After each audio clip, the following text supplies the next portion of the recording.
የፖለቲካ ፓርቲዎች ችግርና የሚደርስባቸውን ነገር ቅሬታ ያቀርባሉ። በትክክል ይሄ በምርጫው ወቅት ከምርጫው በፊት ፖለቲካ ፓርቲዎች በተለያየ ሁኔታ የሚደርስባቸውን ችግር ለቦርዱ ያቀርባሉ። ቦርዱ ደግሞ ለሚመለከታቸው አካላት የተፈጠረው ችግር ለምንድነው ይሄ የተፈጠረው የሚል የማጣራት ስራ ይሰራል። ከደብዳቤ በመጻፍ ባለፈ በክትትል ከማድረግ ባለፈ ሶስትዮሽ የሚባል ኮሚቴ አቋቁሞ ችግር በተፈጠረበት ቦታ ድረስ በመሄድ ችግሮችን ለመፍታት ጥረት ያደርጋል። ይሄ ሶስትዮሽ የሚባለው ኮሚቴ ምንድነው? ቅሬታ ያቀረበው የፖለቲካ ፓርቲ፣ የገዢው ፓርቲ እና የምርጫ ቦርድ ኃላፊዎች ባሉበት በቦታው ተገኝቶ ችግሮችን ለማየት ጥረት ይደረጋል። ይሄ ሁሉ ተደርጎ ግን አሁንም ችግር አለ። የኢትዮጵያ ብሔራዊ ምርጫ ቦርድ ይሄን ያውቃል፣ ክትትል ያደርጋል። ለሚመለከታቸው የመንግስት አካላት፣ የጸጥታ አካላት ደብዳቤ ይጽፋል፣ ማሳሰቢያ ይጽፋል። ይሄ አሁንም በቀጣይነት እየተሰራ ያለ ነው። ስለዚህ ከፖለቲካ ፓርቲዎች ጋር በነበረው የውይይት መድረክ ይሄው ነው የተነሳው። የፖለቲካል ስፔሱ እንደዚህ አይነት ችግር ገጥሞታል የሚል ቅሬታ ይቀርባል በፓርቲዎች። ይሄንን ቦርዱ ከፓርቲዎችም ጋር ከገዢው ፓርቲ ከጸጥታ አካላት ጋር ይሄንን ችግር ለመፍታት የራሱን ጥረት እያደረገ ይገኛል። ይሄ ጥረት እስከ መጨረሻው ድረስ የሚቀጥል ይሆናል ማለት ነው። በግል ለሚወዳደሩ አካል ጉዳተኞች ሴቶች ምንድነው እያደረጋችሁ ያላችሁት? እንግዲህ በተቻለ መጠን ሴቶች አካል ጉዳተኞች ወደዚህ የምርጫ ሂደት እንዲገቡ የማበረታቻ የድጋፍ ስራ ቦርዱ ይሰራል። በግል ለሚወዳደሩ የገንዘብ ድጋፍ ቦርዱ ያደርጋል። እጩ ሲሆኑ ሲቀርቡ ለሴቶች ሲሆን ለአካል ጉዳተኞች ሲሆን ደግሞ ወንዶች ሆነው አካል ጉዳተኛ ካልሆኑት ከሚሰጠው የተሻለ የገንዘብ አቅርቦት ቦርዱ ያደርጋል። በአየር ጊዜ አጠቃቀምም ህጉን በማሻሻል ለሴት አካል ጉዳተኞች እና ለሴቶች ነፃ የአየር ጊዜ ከሌሎቹ ተወዳዳሪዎች ወይም ከሌሎቹ እጩዎች በተሻለ ወይም በተጨማሪ ማለት ይቻላል የአየር ጊዜ እንዲያገኙ ያደርጋል። የማበረታቻ የማነቃቂያ የአቅም ግንባታ ስልጠናዎችን ይሰጣል። በዚህ ደረጃ እንግዲህ እነዚህን ሴቶች አካል ጉዳተኞች ተወዳዳሪዎች ለመደገፍ ጥረት ያደርጋል። የሁለተኛው ጥያቄ ከዚህ ከእጩዎች ምዝገባና ከአሃዝ ጋር የተገናኘ ነው። እንግዲህ በአሁኑ ጊዜ የእጩዎች ምዝገባ እያደረጉ ያሉ 42 የሚሆኑ ፖለቲካ ፓርቲዎች በተናጠል 15 የሚሆኑ የፖለቲካ ፓርቲዎች በሁለት ጥምረትና በአንድ ግንባር በመሆን እጩዎቻቸውን እያስመዘገቡ ይገኛሉ። ስለዚህ በዚህ ደረጃ ፓርቲዎች በስፋት እየተካፈሉ እየተሳተፉ እጩዎቻቸውን እያስመዘገቡ ይገኛሉ ማለት ነው። የምርጫ ጣቢያዎችን ዝርዝር በተመለከተ ባለፈው ጊዜ ቦርዱ በጊዜ ሰሌዳው መሰረት ዝርዝሮቹን አውጥቷል። ዝርዝሮቹን ያወጣው ከዚህ ቀደም ሲጠቀምበት በነበረበት ዝርዝር ነው። ስድስተኛውንም ከአምስተኛውም ሀገራዊ ምርጫ ሲጠቀምባቸው የነበሩትን የምርጫ ክልል የምርጫ ጣቢያ አደረጃጀት ነው ያወጣው። በዚህ መነሻ ይፋ ያደረገው የምርጫ ክልሎችና የምርጫ ጣቢያዎች ዝርዝር ናቸው። በሌላ በኩል ከትግራይ ክልል ምንም አይነት ምላሽ አላገኘንም እያላችሁ ይሄ እንዴት መረጃ ወጣ? ይሄ አሁንም የሚገልጸው ይሄ ያለን ዳታ ከዚህ በፊት የነበረን ዳታ ነው። ከዚህ በፊት የነበረን ዳታ ነው ያወጣ ነው። ቦርዱ ምርጫ ዝግጅት ሲያደርግ መነሻዎቹ እነዚህ ናቸው። ስለዚህ መነሻዎቹን ይዞ እየሰራ ስለሚገኝ በትግራይ ክልልም ልክ በሌሎች ክልሎች የምርጫ ዝግጅት እንደምናደርገው ከመጀመሪያው ቀን ጀምሮ እስካሁኑ ሰዓት ድረስ በቦርዱ በኩል ከክልሉ የሚፈለገውን ማንኛውንም መረጃ በመጠየቅ ስራውን እየሰራ ነው ያለው። ለመግለጽ ያህል የምርጫ ጣቢያዎች እንዲከፈቱልን፣ ቦታ እንዲዘጋጅልን፣ የምርጫ ክልል ቅርንጫፍ የምርጫ ክልል ጽሕፈት ቤቶቻችንን ለመክፈት እንድንችል፣ ምርጫ አስፈጻሚዎችን ለመመልመል ፈተና ለመስጠት እንድንችል፣ የፈተና ሴንተሮች እንዲሰጡን ለማድረግ፣ የጸጥታ ሁኔታ ሪፖርት፣ የተፈናቃዮች ሪፖርት፣ ይህንን ሁሉንም ክልሎች የምንጠይቃቸውንና ሌሎቹ ክልሎች ሙሉ በሙሉ ምላሽ በመስጠታቸው ያን መሰረት አድርገን እያዘጋጀን ያለብንን ምርጫ ሂደት ተከትለን የጠየቅ ነው። እስካሁን ግን ከትግራይ ክልል የተሰጠን ምላሽ የለም።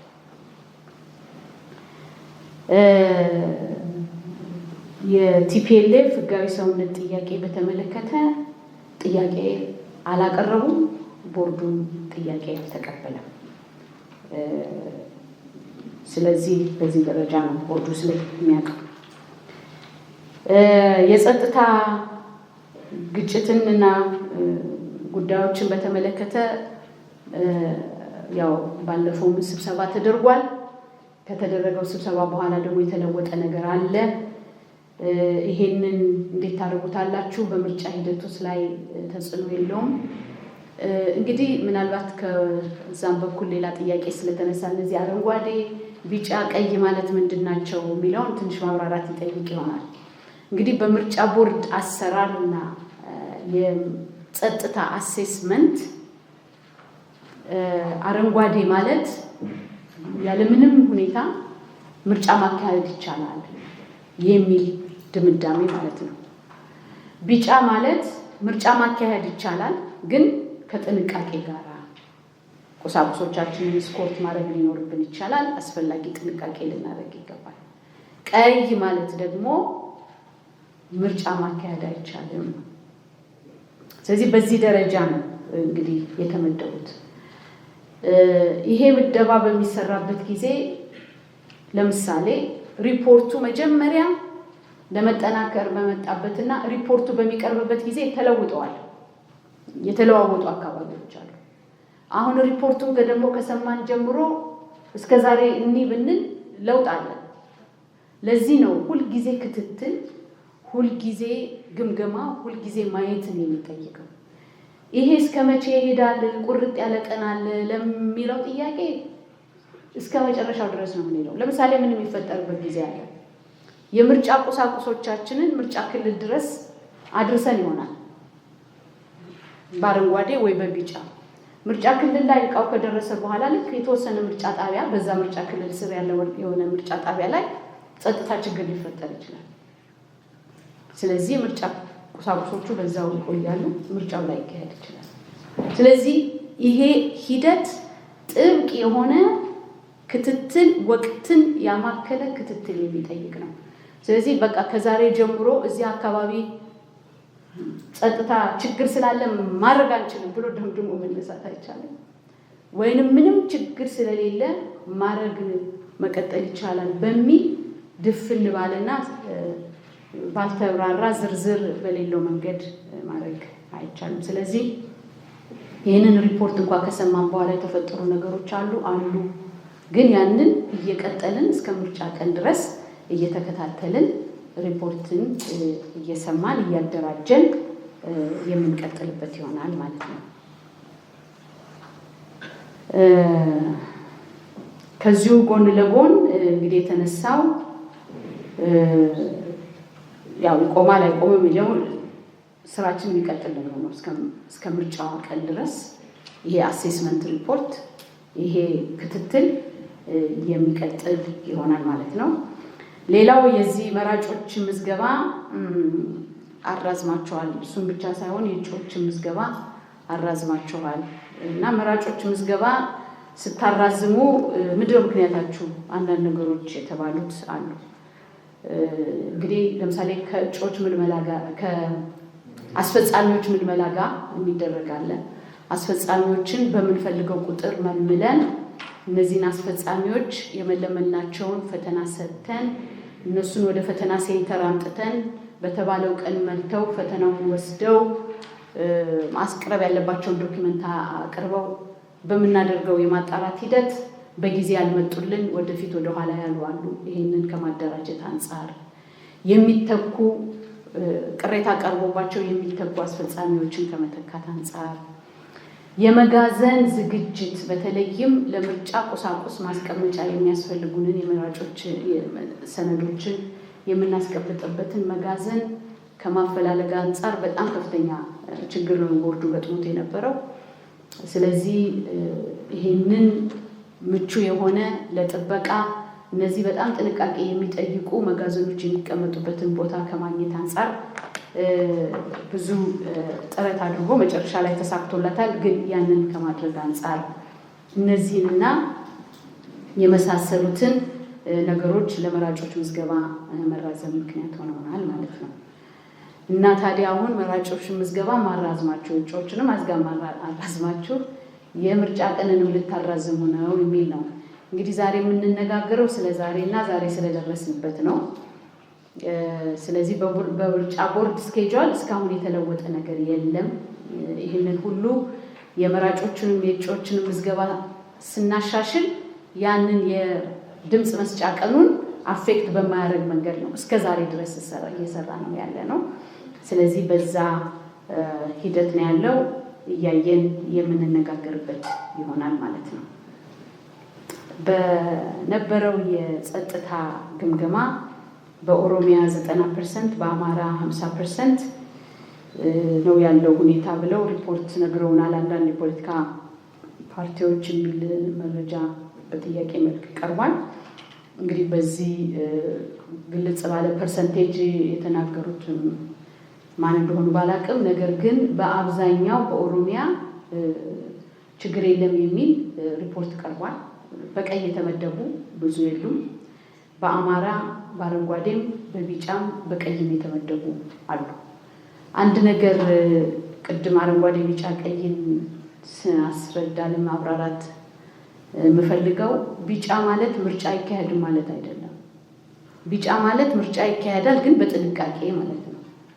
ቅድም እንደገለጽኩት ቁሳቁሶቻችንን ስናሰራጭ፣ ምርጫ ጣቢያዎቻችንን ስናደራጅ አስፈላጊውን ጥንቃቄ በማድረግ የምንሰራበት ሂደት ነው ማለት ነው። ስለዚህ በዛ ጊዜ ፖለቲካ ፓርቲዎች ጥያቄ ያነሷሉ። መሬት ላይ ያለው ይሄንን አይመስልም የሚል ጥያቄ ያነሷሉ። ይሄ ከሆነ ቅድም በተለየ መንገድ ጥያቄው ሲቀርብ ኮሚቴ እናቋቁማለን፣ ግምገማ ኮሚቴ እናቋቁማለን በሚል የቀረበው ትንሽ መብራራት ያለበት ይመስለኛል። ምክንያቱም እኛ ለሁሉ ምርጫ ጣቢያና ምርጫ ክልል አይደለም ኮሚቴ የምናቋቁመው፣ ክርክር ለተነሳባቸው የቀረበው ለምሳሌ በአረንጓዴ ሆኖ አይ ይሄ ምርጫ ጣቢያ አረንጓዴ አይደለም ብሎ በሚነሳበት ጊዜ ያንን መሬት ላይ ወርደን እናያለን። ቢጫ ሆኖ ቀርቦ የለም ይሄ ቢጫ አይደለም ለሚል ክርክር አለመግባባት ወይንም መሬት ላይ ወርዶ ትክክለኛውን ለማረጋገጥ የሚደረግ እንጂ ለቀረቡት ሁሉ ለተማመንባቸው ሁሉ ገምጋሚ ኮሚቴ እያቋቋመን አንልክም። ስለዚህ ከዚህ አንጻር ሀሳቡን በትክክል መረዳት ይጠቅማልና በዛ መንገድ ግልጽ እንዲሆን ስለፈለግኩኝ ነው። ስለዚህ የግምገማ ሂደቱ የምናደርገው እንደዚህ እዚህኛው ቦታ ላይ የለም ቢጫ ነው የለም አረንጓዴ ነው የሚል በባለድርሻ አካላቶች መካከል ሲነሳ ይሄንን በግንባር ሄዶ ማረጋገጥ አስፈላጊ ነው። ይሄንን በተግባር በቀሪና ድጋሚ በቤንሻንጉል ጉሙዝ ላይ አይተናል። አንዱ ወገን ቢጫ ነው ይላል፣ ሌላው አይደለም፣ እዚህ ቦታ ላይ ምንም ችግር ስጋት የለም አረንጓዴ ይላል፣ ሌላው ኧረ በጭራሽ ቀይ ነው ይላል። ስለዚህ ይህንን ለመፍታት ያደረግነው አሁን ባልነው መንገድ እንደዚህ አከራካሪ የሆኑትን እየለየን የመሬት ወርዶ የማጣራት ስራ ነው የምንሰራው እንጂ በአገሪቱ ባሉት ምንም ችግር የለባቸው ምርጫ ለማካሄድ ብለው ወይም በቢጫነት ሁሉም ተስማምቶ በፈረጃቸው ወይ በቀይነት ሁሉም ተስማምቶ በፈረጃቸው ላይ ወርደን ግምገማ አናደርግም። ይህን አስረግጬ መናገር ፈልጋለሁ። የሚቋቋመው የአንደኛው ወገን ሌላ ብሎ ሌላኛው ወገን ሌላ ሲል የትክክለኛ ማጣሪያና ማረጋገጫው መሬት ላይ ወርዶ ያለውን በአይን አይቶ የራስን አሴስመንት መስራት ስለሆነ ይህንን አካባቢ ላይ የሚወዳደሩ የፖለቲካ ፓርቲዎች በቦታው ተገኝተው የመታዘብ ስራ፣ የመራጮች ትምህርት የሚያስተምሩ የሲቪል ማህበረሰብ ድርጅቶች ተገኝተው፣ የቦርዱ ባለሙያዎች ተገኝተው ግምገማ ያደርጋሉ ማለት ነው። ምርጫ ጣቢያዎቻችሁን እንዴት ነው ያደራችኋቸው? ጂአይኤስ ተሰርቷል ወይ? ለሁሉም ምርጫ ጣቢያ ጂአይኤስ አልሰራንም። ባለፈው አቅርበናል። ወደ 30,000 ለሚሆኑ ምርጫ ጣቢያዎቻችን የዚህ የኤክስዋይ ኮኦርዲኔት የሚባለውን አንስተን አዘጋጅተናል። ለሁሉም ጣቢያዎቻችን ለመስራት ከጊዜም ከሎጂስቲክስም እና ከአንዳንድ አካባቢዎች አክሰሲቢሊቲ አንጻር ማድረግ አልቻለም። የምርጫ ዝግጅት የለም የሚሉ ፓርቲዎች አሉ። እንግዲህ የትኛው ፓርቲ የትኛው ምርጫ ጣቢያ ላይ የትኛው ምርጫ ክልል የሚለው ቢገለጽ ምናልባት ጥያቄውን አድሬስ ለማድረግ ይቻላል። የተነሳው ቁጫ ምርጫ ክልል ነው። ይህ ደግሞ የተነሳው በነፃነት ችግር አለብን ለመንቀሳቀስ አልቻልንም ከሚል አንጻር ነው እንጂ ከምርጫ ጣቢያና ከምርጫ ክልል አደረጃጀት ጋራ በሚመስል መንገድ ስለመባሉ እንግዲህ እዚህ ነው የሰማሁት። መረጃውን የሰጣችሁን ሰዎች በትክክል አብራርታችሁ ብትሰጡን ወደ ቢሮ ተመልሰን የምናጣራ ይሆናል። ቁጫ ምርጫ ክልል ላይ ምርጫ አስፈጻሚዎች ተደራጅተዋል። ምርጫ ክልል ጽሕፈት ቤት ተደራጅቷል። እንደ ማንኛውም ምርጫ ክልል ስራችንን እየሰራን እንገኛለን። እንደውም በዛ አካባቢ የሚያስፈጽሙ አስፈጻሚዎች ላይ ግባቶች ሁሉ ተሰጥተውን ከፓርቲዎች እነዛን ግባቶች መሰረት አድርገን እየሰራን እንገኛለን። የምርጫ ዝግጅቶችን እንዴት ታደርጋላችሁ? አሁንም ከትግራይ አካባቢ ባለው ሁኔታ የተነሳ ነው። መቼ ነው የምታቆሙት? መቼ ነው አይደረግም የምትሉት? እንግዲህ ምርጫ ቦርድ የራሱን ጥረት ነው የሚያደርገው። እንዳለው ምርጫ ቦርድ ዋና የምርጫ አስፈጻሚ ተቋም ይሁን እንጂ ብቻውን የሚሰራው ስራ የለም። የሚመለከታቸው ባለድርሻ አካላት ሁሉም ስራ ተባብረው መስራትና ማገዝ መደገፍ ይገባቸዋል። ስለዚህ በዚህ ቀን ይቆማል፣ በዚህ ቀን አይቆምም የሚለው ቦርዱ አይቶ የሚወስነው ነው የሚሆነው። ወደፊት በዚህ ደረጃ የሚገለጽ አይደለም። ነገር ግን ቦርዱ የራሱን ግምት ወስዶ ሁኔታዎችን አጣርቶ የሚያሳውቀው ይሆናል ማለት ነው። የኮሚቴውን እንግዲህ ቀደም እየመልሻለሁ። ሌላው ህጋዊነታቸው የተሰረዘ ፓርቲዎች አቅርበዋል። እኔ እንግዲህ ይሄ መረጃ የለኝም። አሁንም ይሄን መረጃ ያመጣችሁ ሰዎች በደንብ አጥርታችሁ ብትነግሩን ማን የሚባል ፓርቲ፣ አገር አቀፍ ፓርቲ ወይስ ክልላዊ ፓርቲ እንደው ማን የሚባል ብላችሁ ብትነግሩን ምናልባት ትክክለኛ መልስ ለመስጠት ስለሚረዳ ያው ፓርቲዎቹ ስለሚታወቁ ማለት ነው። መዝገብ አለን።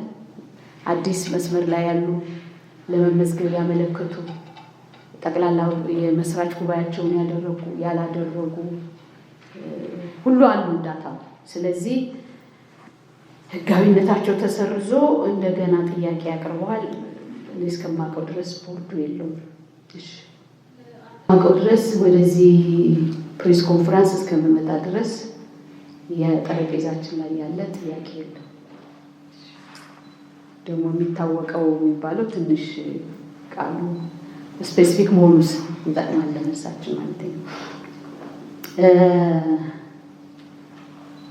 ቀነ ገደቡን አይ ቲንክ የመለስኩ ይመስለኛል። ስለዚህ እስከ መጨረሻው ድረስ ነው የምንከታተለው ማለት ምርጫ እስከምናደርግበት ድረስ ቅድም እንደገለጽኩት በምርጫ ክልል በምርጫ ጣቢያ ደረጃ ቅድም እንዳልኩት ምርጫ ክልል ላይ እቃዎቻችን ካሰማራን በኋላ በተወሰኑት ምርጫ ክልሎች ላይ ምርጫ ጣቢያዎች ላይ ችግር ካለ አናደርገውም። ምርጫ ፕሮብሌም በሌለባቸው ምርጫ ጣቢያዎች ላይ ደግሞ ያንን እናደርጋለን ማለት ነው። ስለዚህ በጣም ክትትል አትኩሮት የሚጠይቅ ስራ ነው ለማለት ነው። የጸጥታ ችግር ተነስቷል። በቁጥር ምን ያህል ናቸው? ኦነስትሊ ፊገርዝ አሁን እዚህ መናገር ያስቸግረኛል። ግን የቀረበው ዳታ በ13ቱ ማለት ነው በሁለት የከተማ አስተዳደር እና በሂሳቡ ሲቀነስ ከ14 2 ከዛ 12 ይሆናል። ከዛ የትግራይን አላገኘንም ከ11 ማለት ነው። በእነዚህ ክልሎች በሙሉ ያሉት ምርጫ ጣቢያዎች እና ምርጫ ክልሎች ነው ዳታው የቀረበው። ስለዚህ በዚህ ረገድ ቁጥሩን በዚህ ያህል ነው ብሎ ለመናገር በዚህ ጊዜ ዳታው ስለሌለኝ ለመግለጽ ያስቸግረኛል። በዛም በቀረቡት እንዳልነው ቀይ ተብሎ የቀረቡት ምርጫ ማድረግ አንችልም በሚል የተመደቡ ምርጫ ጣቢያዎች አሉ በግልጽ። ተፈናቃዮችን በተመለከተ ያው በሀገሪቱ በጣም ብዙ ቦታ ላይ ተፈናቃዮች አሉ። በዚህ ጉዳይ ላይ ቦርዱ የበለጠ ማብራሪያ ቢሰጥ። እንግዲህ የሀገር ውስጥ ተፈናቃዮችን መረጃ ከተለያዩ አካላት ነው የምንቀበለው፣ ከአንድ አካል ብቻ አይደለም። ምክንያቱም ማረጋገጥ ያስፈልጋል።